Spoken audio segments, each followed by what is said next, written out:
the y-intercept and x-intercepts of the equation. Okay, so the vertex, that is going to be h comma k. Why am I not doing this in red? I always do things in red. Okay, so the vertex is h comma k. The y-intercept is when x is equal to 0. So the y-intercept is 0 comma y. And the x-intercept is when the y-coordinate is 0 of the quadratic. Okay, so we have this equation. So we have y equals x squared plus 6x plus 5. All right. Now, h comma k, that is for our vertex form. Y equals a times x minus h, quantity squared plus k.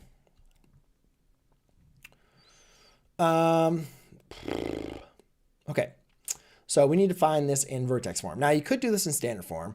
I prefer to like complete the square. You could divide the vertex here. You could take, if you remember, the vertex would be b divided by 2 squared. Wait, was that? No, opposite of b divided by 2a. Opposite of b divided by 2a, that's it. It's been a while since I did that. So the vertex, you could do opposite of b divided by 2a, and then f of opposite of b divided by 2a. All right, I'll do both forms because I'm not sure what class you're in and what you do. Let's do the first one is completing the square. So to complete the square, you're going to do that b divided by 2 squared. So what that will do is that's going to create a perfect square trinomial. So you'll do 6 divided by 2 squared of 3, which equals 9. So 6x plus 9 plus 5, and then minus 9. And therefore, this is x plus 3, quantity squared equals, minus 4. Now, the one thing I like about doing the vertex form here is we don't need to like, sometimes this is a little bit easier, sometimes it's not going to be easier to plug this in. So let's go and do the opposite of b, so negative 6 divided by 2 times a. All right, let's see what that is. So that is going to equal, let's see what that equals.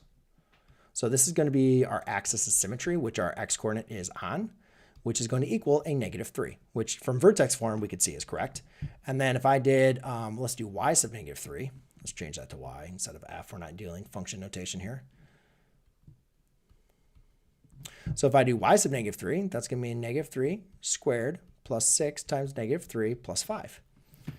So that's going to be a 9. That's going to be a 14, negative 18. And therefore, you can see that's equal to negative 4, which is exactly our answer anyways, right? So you can see how that works. So the vertex, either way, is going to equal a negative 3, negative 4. Okay, now, the x-intercept, the y-intercept. I really, really want you to understand something. The y-intercept, when you want to find the y-intercept, doesn't matter what the function is. When the y-intercept, x is equal to 0. Look at, right? X is always going to equal 0. We're looking for the y value. When when we're looking for the x-intercept, y is equal to 0. Always, guys. Always. Okay? So all we're going to do is plug 0 in for x. Now, you could use the standard form or you could use vertex form. It doesn't matter. If whatever, I'm going to do the standard form because that's what the student gave me. But you could do vertex form. So therefore, look what happens. I have 0 squared plus 6 times 0 plus 5. Where are we at? Y equals 5. So the y-intercept is 0 comma 5. That easy. The x-intercept, don't really like this because look what happens. This is where completing the square would be a little bit easier because when you put 0 for y here, I get x squared plus 6x plus 5. So over here, it's easier because now you could just use your inverse operations. Here, you got to remember how to factor. And a lot of students don't like factoring. A lot of students don't like completing the square though too. So it's kind of like one of those, which evil do you want to deal with? So in this case, I'll say what two numbers multiply to give me 5, add to give me 6. So that'd be an x plus 5 times an x plus 1.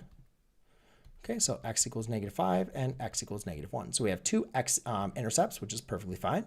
So that's going to be negative 5, 0 and negative 1 comma 0.